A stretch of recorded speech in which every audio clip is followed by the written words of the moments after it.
Not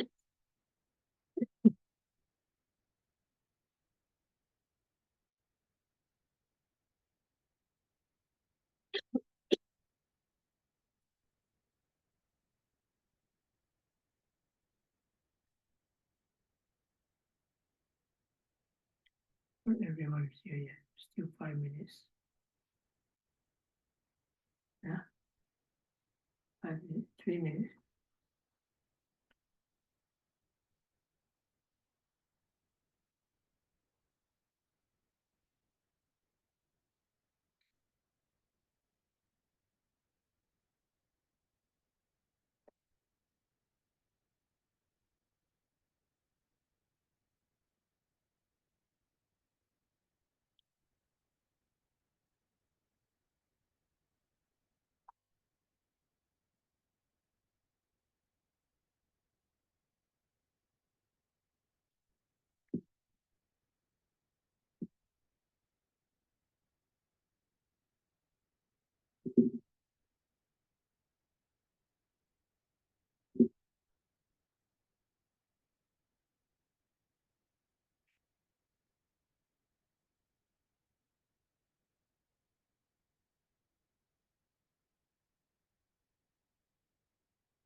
We shall continue with our Dhamma talk on Vipassana, Satipatthana. We are still on the topic of Cittanupassana.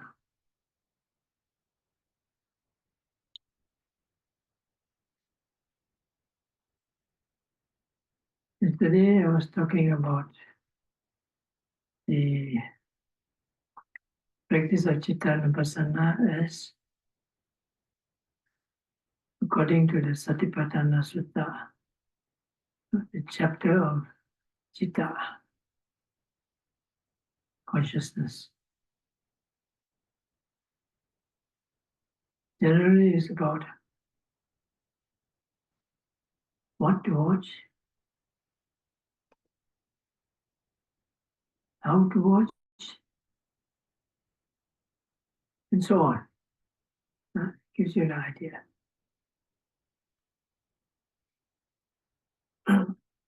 This evening I will go into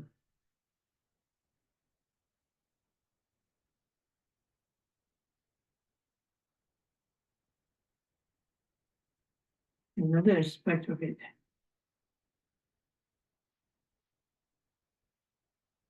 On the experiential side. As I said from the beginning, meditation is about experience. Without experience, there's no meditation.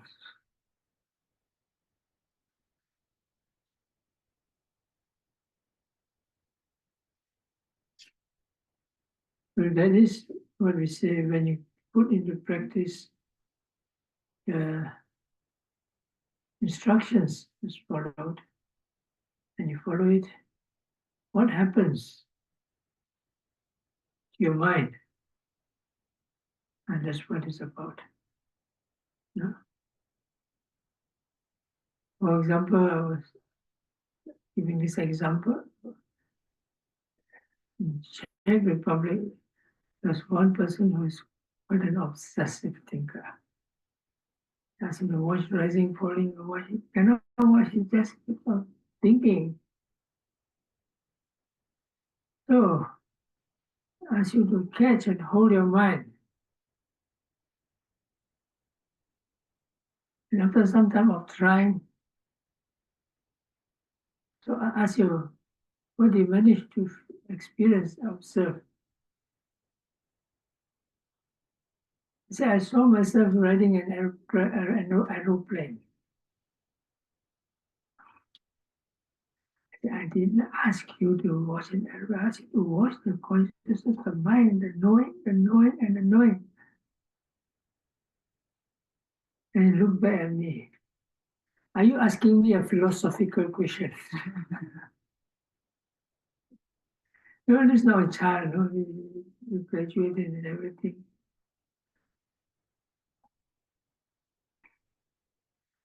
So at least from there we know that it's not watching the mind. it's not following the instructions when it's told.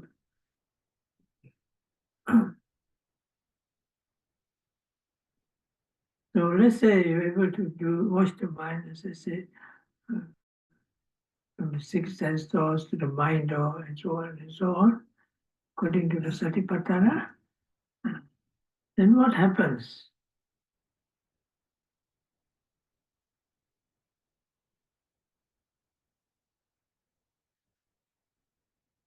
Well, you want to work on the what you call the two aspects of it. Then how you do it and where you do it. So we go back to what I have been speaking about. The digital method and the cloud method. Okay. And now, of course, this digital and cloud method is my own coinage of expression. You won't find it in the books. General digital method is more narrow and to the point of focus, more concentrated. Cloud method is more like open awareness. Its field is larger and it covers a wider range of objects. For example, you watch rising, falling, you watch it at the point of rising and falling, the movement up and down, and you follow as closely as possible, then you find that it is a process of moments. Each moment is being followed and observed. This is the digital method. Narrow awareness. The more open awareness, like the cloud method, that is, for example, you watch sitting, touching posture. So you watch sitting, touching. What do you watch? Basically, you watch the body sensations. From the head, sensations in the head, from the sensations of the body, sensations of the feet. This is basically the sitting, touching. Sitting refers to the inner sensations. Touching refers more to the surface, the sensations at the surface of the body. But they are all bodily sensations anyway. But there are many of them. The more aware you are, you find that there are a lot of them. So what happens? There are many objects around to watch. So it's more open and you have a more overall view. Of course, when the instruction that follows is you watch those sensations that are clearest, most prominent, and you watch them like a mass of sensation, a point of sensation, like an ache in the back, an ache in the knees. You center yourself there and you watch the processes around there. Even there is a mass of it. Of course, you can go into a larger field or scope. That means complete choiceless awareness. Whatever comes and your mind receives it, including external stimuli, you'll be aware of it and it arises and passes away. That is the open awareness without limits. Not so good because especially beginner is distracted anyway. And you open to everything, the mind just goes haywire. It doesn't work. Concentration, very difficult to build up. So there's more the cloud method and there's the digital method, narrow or wider open awareness. This occurs also with the mind when you watch consciousness. Here, when you see consciousness, you're centering the awareness and the mindfulness to the consciousness. When you center the awareness to the consciousness, it doesn't mean you only know the consciousness. You also know the other things around. For example, you do the walking meditation, right step, left step, you center your attention and awareness to the footsteps. There's a focus, but your eyes are open, you see. When somebody screams, you hear. You cannot deny they are there. You have to accept they do exist, but you're still mindful of them anyway, although they are in the periphery of the focus. Yeah? So it is ever open. But if you can really center your mind very much and you feel the foot and nothing but the foot, yeah? So much so that especially when you're being very slow walking, you don't see. Even your eyes are open, you don't see. Even there are a lot of sounds around you, you don't hear. Even the other sensations in your body, in your shoulders, in your back, you don't feel. You just feel that point. Focus at the feet and the soles, just around that.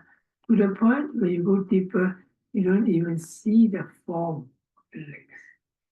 You don't know where the toes are, you don't know where the ankle is, you just know the sensations are there. Then the walking becomes more inclined to the digital method. Both ways is possible. But finally, it goes closest to the digital. There is one point of awareness at that moment of reality. What is happening there? What is the occurrence? If your awareness and clear enough, the moment you watch it, the moment it passes away. Especially you get a clear perception of the element, like the earth element, the moment you notice the earth element, by nature, the very moment it would pass away. Just an instant. But because you cannot bring the mind to that point, you don't see it, you see it as a mass, a flow. So the same goes for your consciousness. So what do you experience, let's say, for example? In the more open awareness is already described in the simile of walking the dog. That means you try to follow the awareness, consciousness, and it runs to the sixth sense doors. So as it runs to the sixth sense doors, you will unavoidably notice all the things around it. And that even when you go to the very core of the point, the moment you watch, let's say the seeing or the hearing, the three bases arise. What to? The eye base, the ear base, the eye base, the eye consciousness, and the eye object. They arise simultaneously. If there's full awareness, full comprehension, you see those three things coming and going at once, concurrently.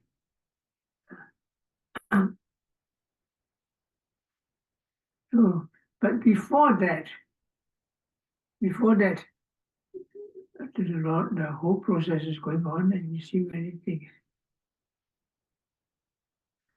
So that's why when I say a person is doing walking meditation, mostly using the cloud method. But it can be quite concentrated. Usually these people, for example, they're doing very slow walking, but they're very mindful, they're very focused on the feet. They generally have an inkling awareness of what's going around there. The awareness itself is like a cocoon. A cocoon, it covers his whole body. So the mind does not wander off the body. And you can feel the cocoon, the awareness around it. That awareness is, you can see the awareness. The awareness plays the part of the cloud. The cloud awareness. Cloud of awareness. Okay. Now there's a most basic level. Where you're watching the consciousness going through the six sense doors in a quite with full awareness. And in the open method. Now in the narrow case, it is totally in the mind door. The mind door has any shape. Is it round? Is it square?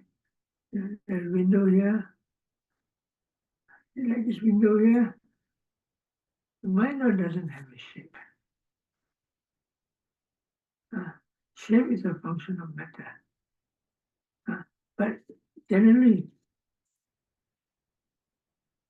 we draw it as round. Teacher describes consciousness with a circle. What is this? A circle.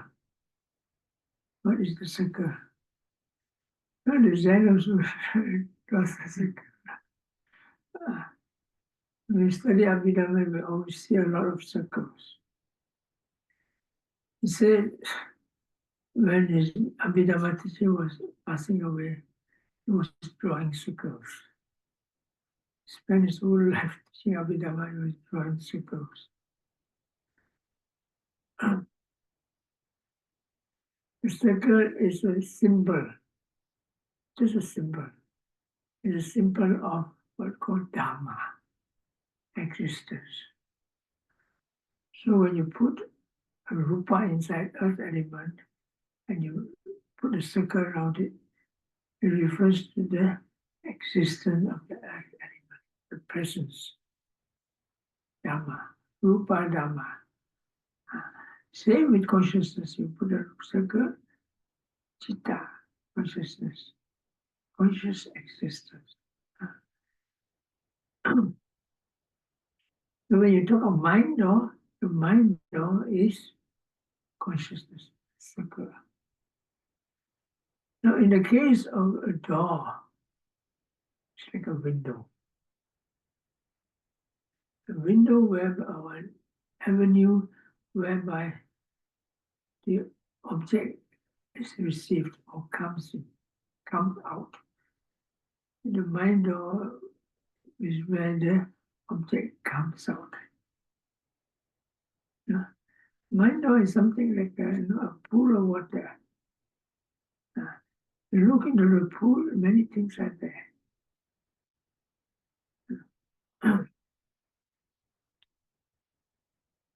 So let's say you're able to do that and you're just able to focus your mind on the mind door and watch the consciousness.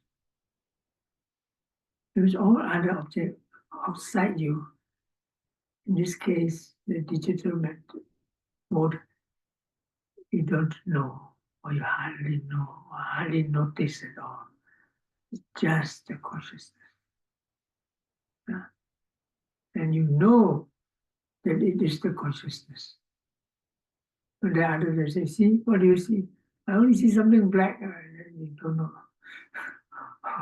I only see a blank wall. No, you're not watching consciousness. You're watching something, yes, but you're not watching consciousness, even though it is consciousness.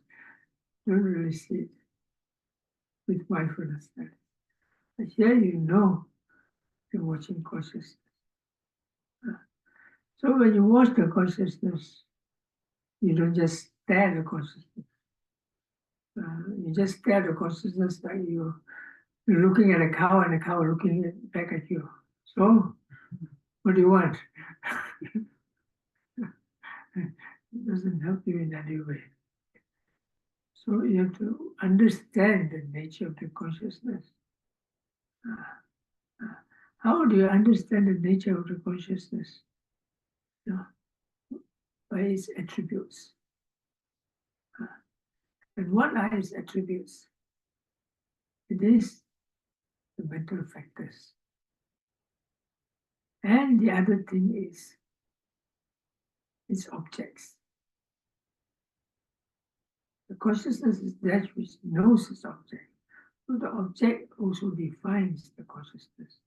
How it knows the object is a mental factor, cetasika. So you know, this is like a bubble of water. You see the bubble, the surface of the bubble, like the mental state. And the reflections that you see on the bubble are like the objects. But the water is the consciousness. Just give a very simple example, simile. So what you are supposed to watch is the water. But you cannot know the water unless you see the surface and the reflection. This for beginner who's not used to watching consciousness. But you know, and of course you know what can go straight to it. But you see also the bubble, and the reflection and the surface. These attributes are important because how do you see the change in consciousness? You cannot see the consciousness properly. How are you going to see the change? Right? For example, we don't use picture again. We use Richard. You don't know, you cannot recognize Richard's face. How do you know where is Richard? What is he doing? He may be somebody else. Right? So in the same way, but later, when you know him very well, you don't have to see his face. When he walks outside, oh, you also know he's there. Correct, you know? Jennifer. Yeah. When the car comes, there are so many cars, but when the cars come, you know it's car. Because you know him so well, you know. So similarly, consciousness, when you see so many times, you know. So, but in the beginning, and for some time, you have to know that first. From there, you trace back the actual consciousness. So in the first, when you're talking about walking the dog, you're talking about the object, the reflection. But when you talk of this digital one, you start talking about the mental factors. So you see, in the dog, no, having gone on his tour of English town, after visiting all his neighbors, and comes back home and he sits there and rests. Okay, now he's there. So you watch him. What happened? You see his behavior. He doesn't sit still. He stretches, you know. Then he smells. Then he falls asleep. Then he wakes up again, you know, and all that thing. And the moment he hears a loud sound, immediately he runs out and sees and starts barking. So you're watching the dog closely. When you watch the dog closely, it's like going into the digital method. It stays at the mind door. and start seeing the different types of mental states that come with it. And for example, we tell people to try to watch it in terms of its different attributes, qualities. Sometimes it's light, sometimes it's heavy. When it's sleepy, it's heavy. When it's clear, it tends to be light. And sometimes it's brighter, sometimes it's darker.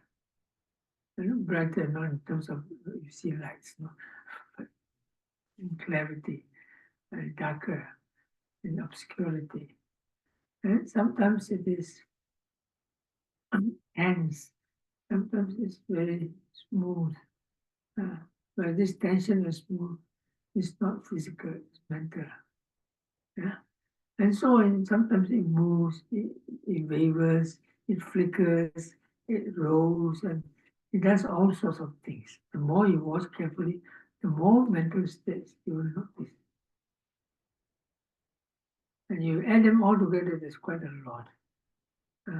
But it doesn't build so quickly. You keep watching the 1 day, 2 days, 3 days, you begin to observe more and more changes.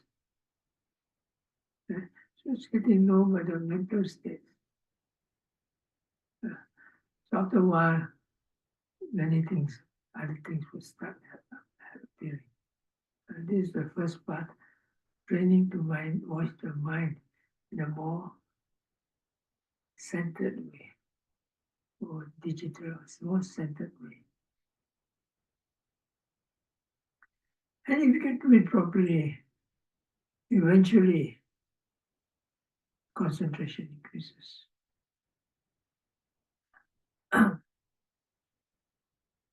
One thing is, if you can watch the consciousness tend to be singular. Concentration deepens very quickly. Also because the concentration, the consciousness only stays at the mind door. It doesn't get distracted all over the place. Only thing that distracts is you should start thinking. And then there will be endless distractions. But if you don't, then the mind is very concentrated.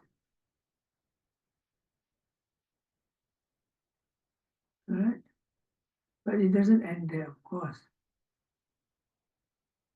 One thing I tell people, look, when you really meditate, seriously, something will happen. You walk on the road long enough, you will end up somewhere. Right? It does not mean it's the place that you want to go.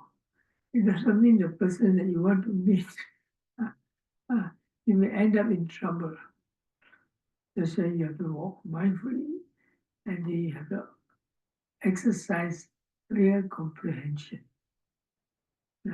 Mindfulness is not enough, you must have clear comprehension. That means you know what you're doing and why.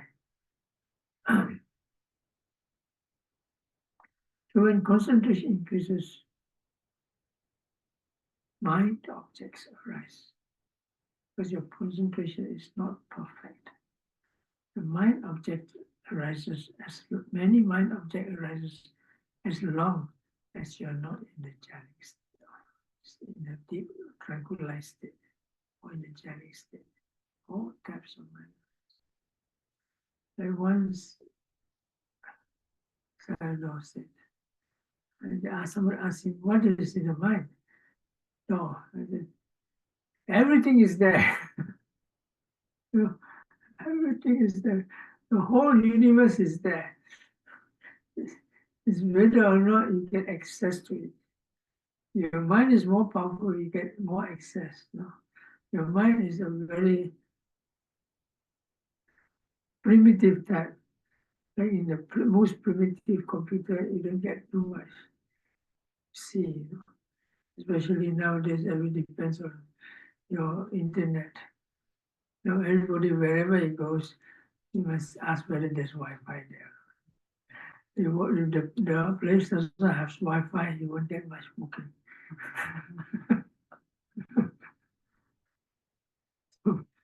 Because of the access. You know? And so these are mind objects we arise. They may be, light particularly. If you tend to be very visual, then objects may be visual. For example, you see a lot of television, and then a lot of television characters will come out. You happen to listen to all of music and songs, and then all those musics and songs will come out. Yeah? And so different people, different mind objects arise. Some people don't see anything. Yeah, everybody seeing lights. I cannot see anything. It doesn't mean it's bad, That's a good side. So mind objects arise, and you have to be aware of them, notice them, and deal them accordingly. Like in sitting meditation, when you go deep in your concentration and rising, falling, or feeling, mind objects also arise when the concentration deepens. So how do you deal with them? Teacher, what did your teacher tell you? Not me, teacher. Yeah. When you see lights coming to your mind, when you're sitting meditation, what do? Just noting. Notice. Light, seeing, light pass away. You try to look what's inside the light? No. Why? This is because it's just a phenomenon. It's not a vipassana object. It's just a mind object. And very often it's just a nimitta, we say, mind created light. Okay? So there's nothing to do with your practice. It only can be a distraction. If you get involved in it, worse things may happen. Usually they happen because they occur in the mind of people who have it anyway. There's nothing really too bad about them. But when it comes with attachment and anger and delusion, then it can end up as hallucinations. So when you get attached to hallucinations, then your hallucination grows strong and you become funny. Because you're starting to go crazy. Normally, you get attached once in a while, you won't go crazy. Unless you have strong psychosis tendencies, or you're already something wrong with you in the first place. No? But generally, also as I see some light, you see for some time, you won't go back. No? But if you're the time that already half crazy, then you're probably going to go completely crazy. So anyway, for safety sake, like Malaysians expression, don't play.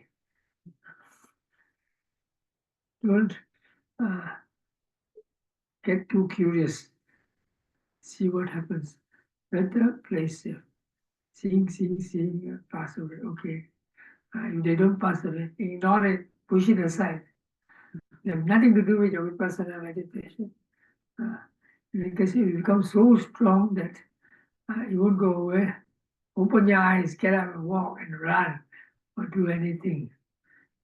Just get it out. Then it becomes very strong. Then it becomes threatening.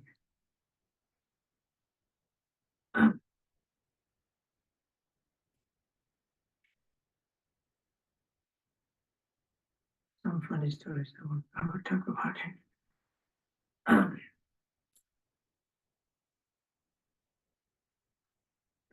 So always come back to your Paramatha Dhammas, ultimate realities. Yeah. Now what happens is you have to start looking for the change. When you become concentrated in the more open awareness, it's like what I described yesterday with regards to the candle and the flame. The candle flame and the moths and butterflies that are going around it. And the sensations and all those, when you meditate and you concentrate on your consciousness, you can still feel them because your concentration is not so good and strong. You feel a pain here and there, no? But you know, when you're doing pure concentration mindfulness, or like even the body, when they don't distract you, you let them be. When you're doing walking meditation, you see things and hear things, you concentrate on the mindfulness of walking process. You see and hear, and the thing, the thoughts coming, you don't stop. When you're mindful of your footstep, you're considered mindful of also the other things. Yeah? But if they really distract you and take your attention away, then of course, make sure you're mindful when you come face to face with the object. Same with this meditation of consciousness. Your consciousness, you try to put it at the center, the heart base. Awareness is there. It will be sharp, it will be very clear and bright, lucid, even luminous. But it's the consciousness. It's not a candle flame. It's there. And although focus on it, you still know the other things in the periphery changing. But the concentration is there. But the light of the candle flame, you look at it properly, it's not static. It flickers. Because the concentration is not so strong. Sometimes it's brighter, sometimes it's darker. With the awareness, sometimes brighter, sometimes darker, sometimes it moves, sometimes it doesn't move. Almost like the digital time, except this is the center with many objects around it. Right? When you get closer and closer, then it's only the mind and the object. And the object may be one of those external physical objects coming to impinge on it. Then you see the moment the impingement comes, the I object, the mind object, the mind consciousness, and the mind base immediately vanishes at one moment. Yeah. But this approaching it from the more broader awareness going inwards. Basically the same thing. Now, in the case of a change of the, let's say, of the digital time, when you're more focused on the consciousness and you see the mental states changing and the mind objects coming to play, please note that the mental states and the mind objects, the mental states are also mind objects. The consciousness, the mental states, and the other mind objects are all mind objects. Even the consciousness is a mind object. It occurs at the mind door. Don't ask too many questions now because they're very complicated. So, but we're talking of experience. That is enough to know. How is it when you watch the consciousness change? You can see the mental state change. Okay, you know, the, the, the, the mind become lighter and lighter, heavier and heavier, lighter and lighter. This the mental state changes.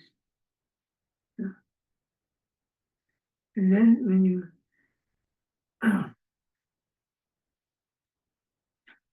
but you're not really watching so directly, clearly the change of the consciousness.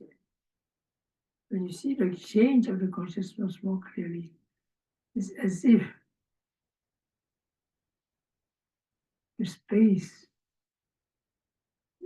that occupies the object, which the object occupies, is changing. Let's say the consciousness is water, take for example. It's crystal clear water. The mind door is like a crystal clear sphere. like that. But it's not static. You know it's there, and the thing that occupies the space is the consciousness. And that receives the object. The space means nothing inside, no, there's something inside. Like the air is inside, but you cannot see. Something like that. So when you can see changing, to give the example, water, that the water is spinning. Yeah. At first you cannot see it changing, you see the reflection of the water. The reflection may change, you know. For example, there's a pool of water, you know, somebody comes and look at the water. Mei-Ling comes to look at the water. Oh, there's a face there, isn't she pretty? After that she goes away. And then Mei-Ling comes, really, what is that? She looks at me. This is also a very pretty face. Then it goes off. Okay. And so the object changes. But because the object is very still, you don't see the waves very much. So it seems to be stationary, like a mirror. Yeah? But when you see the things start changing, and then you see the object changes as well. So when you see a ceiling, you see the object, it's like you look at a pool of water. Pool of water is not stationary, it's moving. Like a whirlpool, for example. Move this way, that way, this way, that way, like a whirlpool. And the mental objects that you see, whether it's the Cetasika or the other Mano, Dhamma Aramana, Vachana, yeah. And it could be anything, it could be your concept, your dreams, your whatever. They move with it. They change with it. The clearer as you see the impermanence, closer you see to the impermanence, the change becomes faster. And so the object becomes faster. So I give a simile, it's like a whirlpool. Whirlpool, and then the objects that you see are like fishes.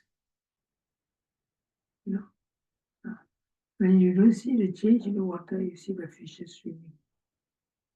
When you go deep into watching the change, the impermanence of the consciousness, the whole thing swirls. And the fishes, the object, swirl with it. I say a whirlpool is because finally you end up in the cessation.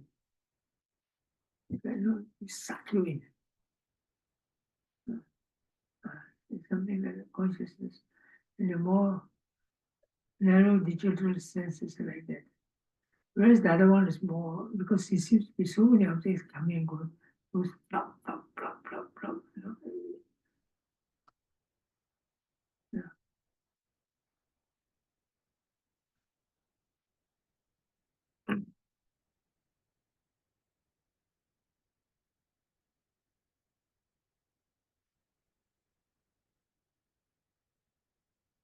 Now what happens? You go deeper.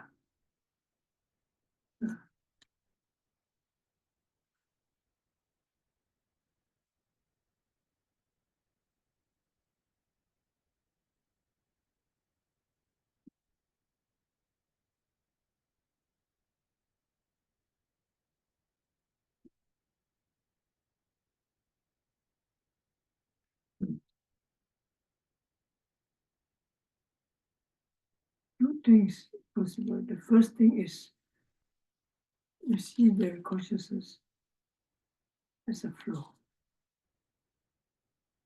As a flow.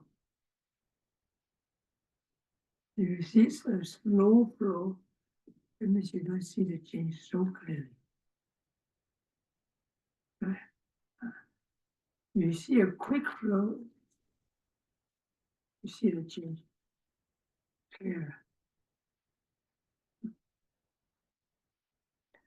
But quick and slow concepts based on the concept of speed. But it does indicate the acuteness and your precision of your mindfulness. So you know your mindfulness is getting stronger or more precise.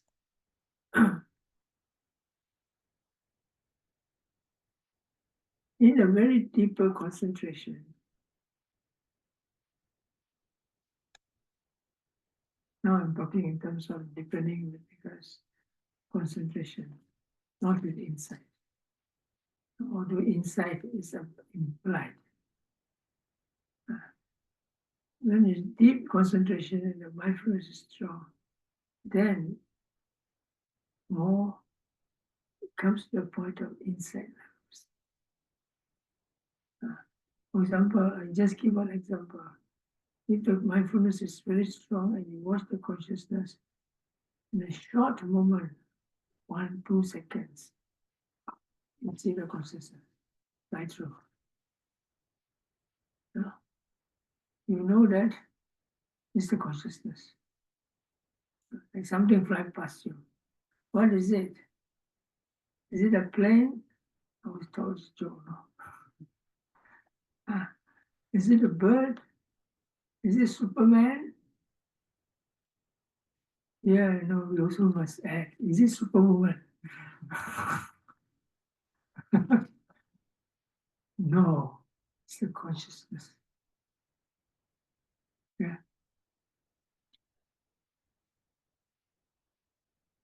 And to see it even clearly, see Superman or Superwoman's face. So, but this consciousness does not have a face. Just a quality of knowing in that one moment. And you see that one moment flash by, and in one moment you see the consciousness as many bubbles. For example, very small bubbles that flash past. Within 1 second, 10, 20, 30 flash past. But you can see it. Yeah.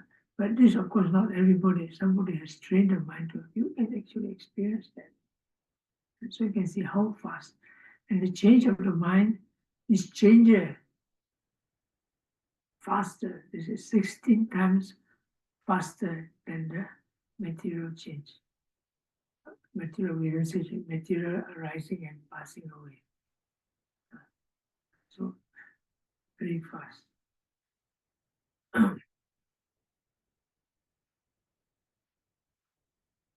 In the other more open method, this also happens, but I just tell you another important example of this in watching the consciousness. One day I was walking in the fields in late summer. The fields was full of these dandelions. You know dandelions? That is called pugong. Dandelion. Now at that season, there are no more yellow flowers. They are what's called those globes, feather-like globes. When the wind blows, they fly with the wind. Then I got a good idea of a simile of this watching consciousness. As it happens in experience. Now that dandelion flower flies, depending on the wind. Yes? You don't control the wind. But you're lost to it. So you follow it. Where the dandelion flows, follow it. Right? Now, while you follow it, you're still aware of everything around. You know, on this side, the sun is setting is this side, and this fellow, there's a tree here, and so on. You still know, but you're following the dandelion. But generally, for example, if a person is versed in Vipassana, he follows the consciousness, the point of moment of consciousness at that moment as it changes. Right?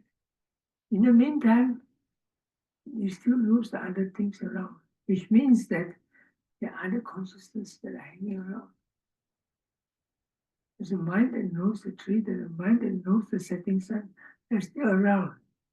Because you still, there's some awareness of that, but the focus is on that, and the line it.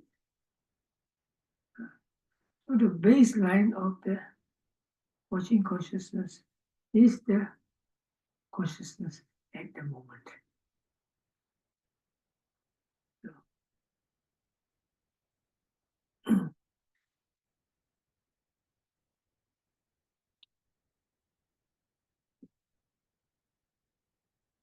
So this happens with a give you another example or experience.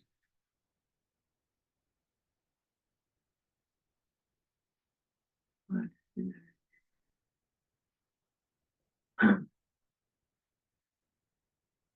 Just for example, when you go in, the mind settles into a deeper concentration, then the objects become very subtle. Consciousness also becomes very subtle. And so it's not difficult to lose it, to lose track. And people ask me, which is easier to follow the pig or follow the mosquito? Of course, it's easier to follow the pig because it's so big and gross. Mosquito is small, you know, subtle. So, but if you can follow it, then it's a different thing. You find that the consciousness at one point, but the consciousness can work in different levels. Because the mind is very strange. You look at it. There are many aspects of the mind. When you watch the different aspects of the mind, they look different and they move all so fast. So sometimes you watch the mind, isn't there many minds there, many awareness there? Is it possible that people say there can be only one consciousness at one time? Can there be two consciousnesses at one time? Strictly speaking, no. Right? Strictly speaking, generally speaking. But when you're watching your mind, it's like you're now the present mind watching the immediate past mind. So it's like watching the mind at the same time. Yeah. When watching you, I'm also seeing one as a side.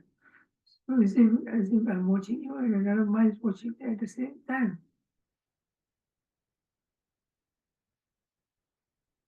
So how? To make things simple, you keep it as one mind. To make things simple. But one or two are just concepts, no? And so you watch. So when the mind comes subtle, it begins to throw away all types of concepts, including those connected with the mind. In other words, you're not just watching the pure consciousness at one moment, you're watching the conditionings that are connected with that one pure consciousness. You know, right? You understand?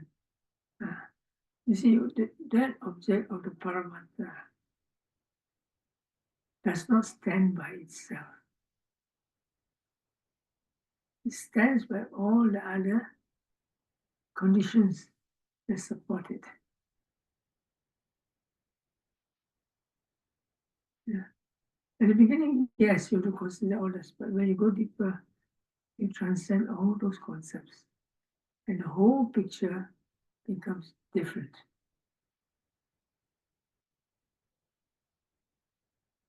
Yeah.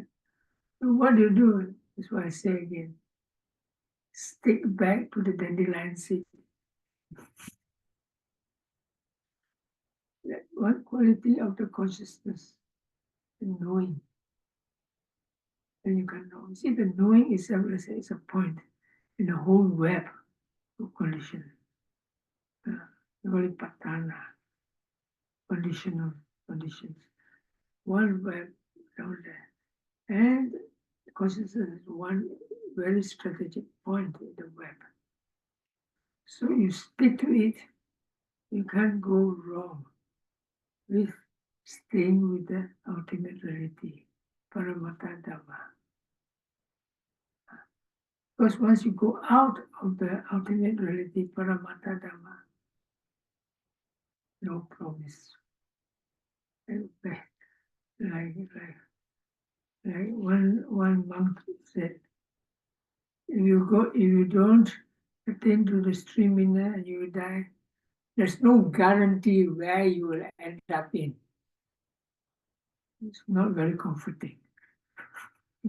But he was making the point that you should really strive. So, in the same way,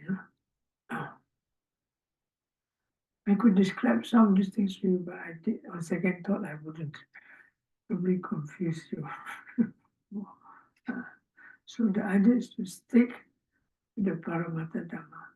And if you can't, because the dandelions is quite subtle, go back to the good old rising, falling, sitting, touching, pain.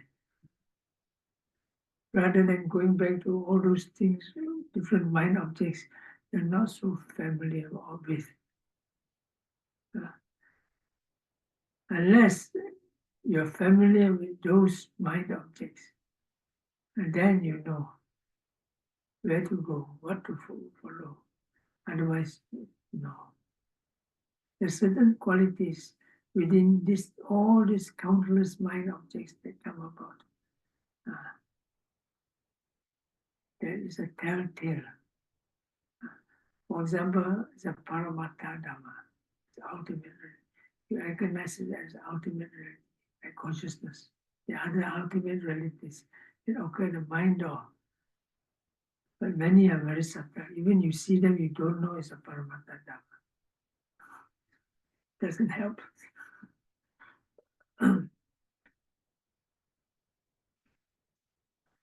But if you know, for example, it recognizes the three characteristics, characteristic impermanence, moment to moment change. And you recognize the moment to moment change, then that is okay. But this refers to the actual anicca lakkhana, the actual moment to moment change. Just changing itself is not good enough. Like you see this object, this very bright object, hey, it changes. It becomes brighter and it becomes like a sun and then it becomes like a moon. Better no, not that.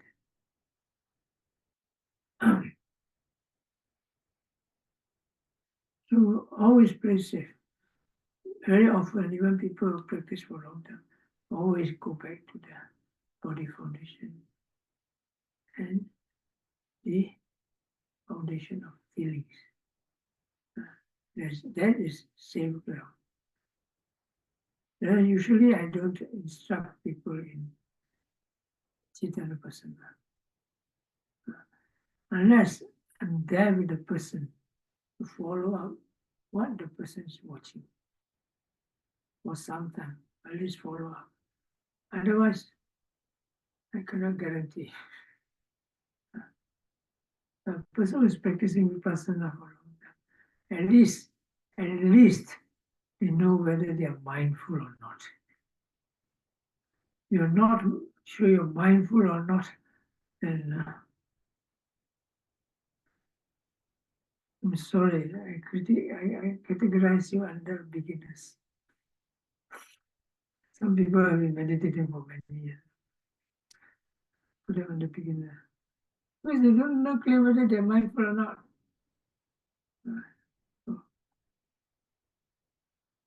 So that's one thing. There's a lot of things happen. I'm going to skip it.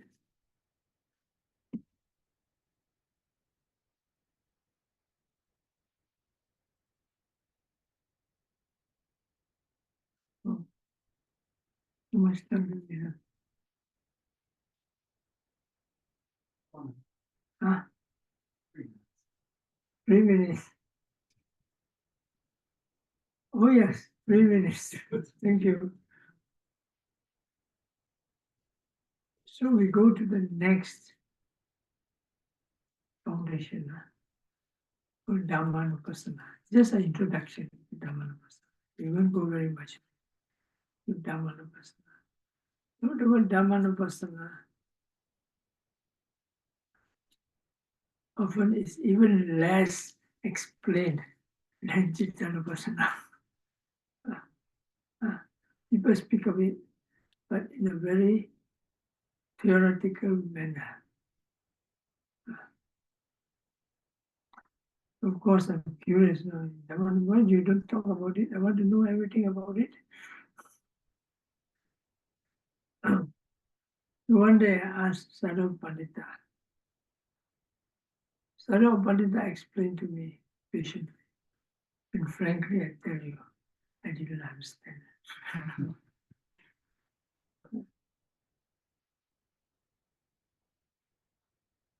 So I started doing a lot of research by myself. Then I found the answer. It's in the word itself, interpretation of the word. I found it in a meditation book about the Satipatthana. This happens to be a Thai book in Thai language. It explains very clearly some examples in the meditation process. So then I understood, oh, I got it. Americans say, got it. Ah, ah. Can you say, oh, capito? Means I know.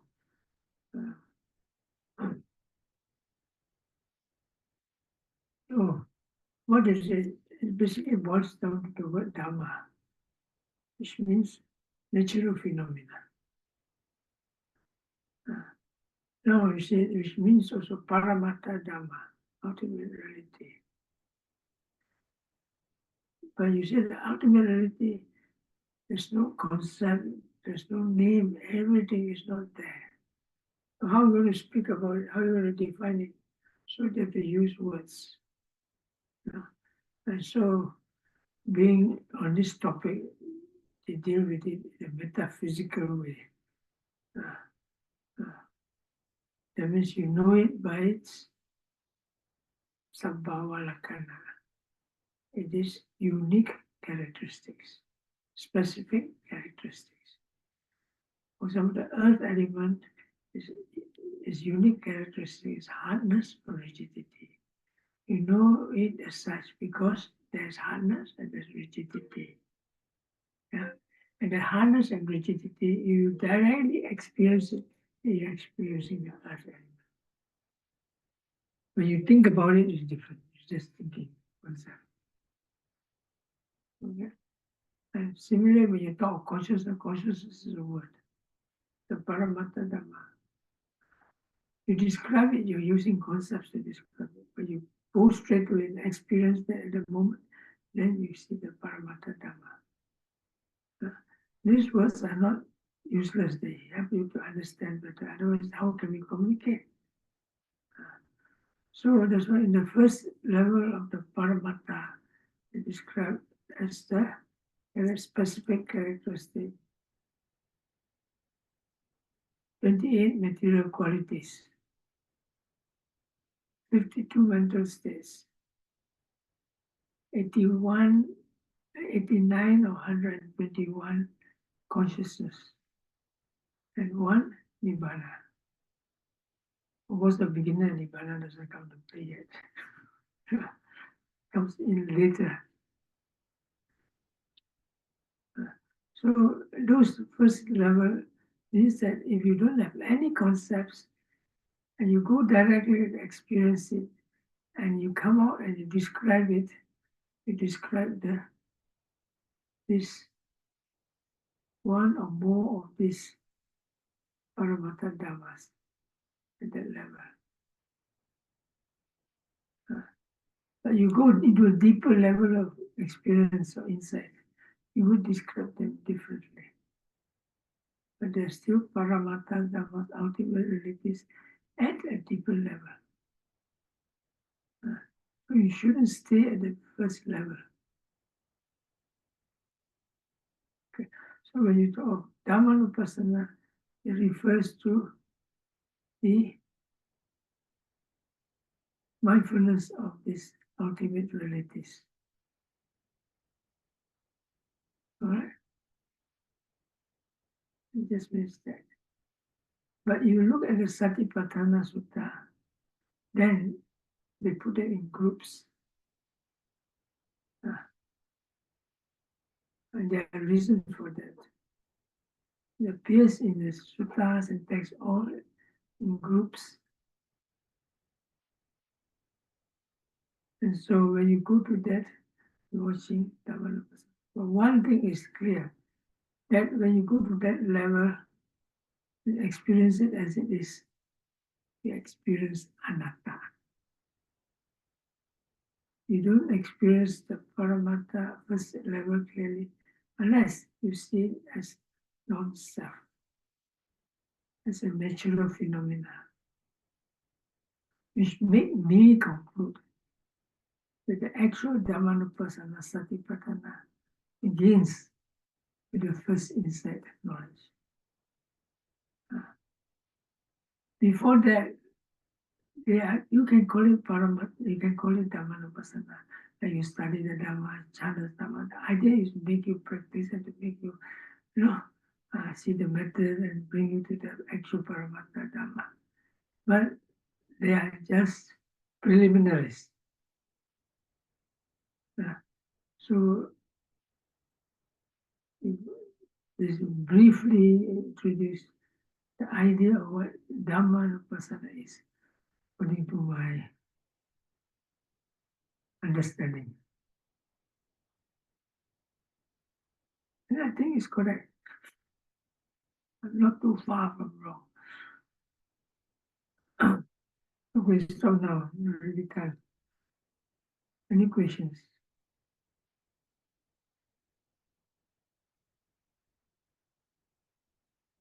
Understand everything? The Buddha said, "Oh, Kapito,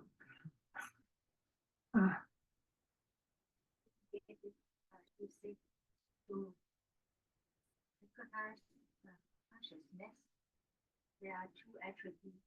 We cannot see consciousness. We see the mental factors and the second. No, you cannot, you can, you have to see consciousness. Beginning, you see the consciousness clearly with these two, the attributes and the mental state. The attributes, the mental state, and the object. And the object. Yeah, yes.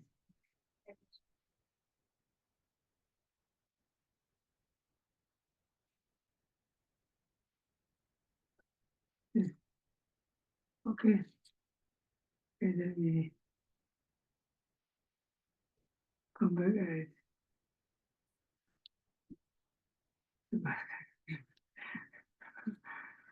back at 1, 8, 15 to 8:20, something like that.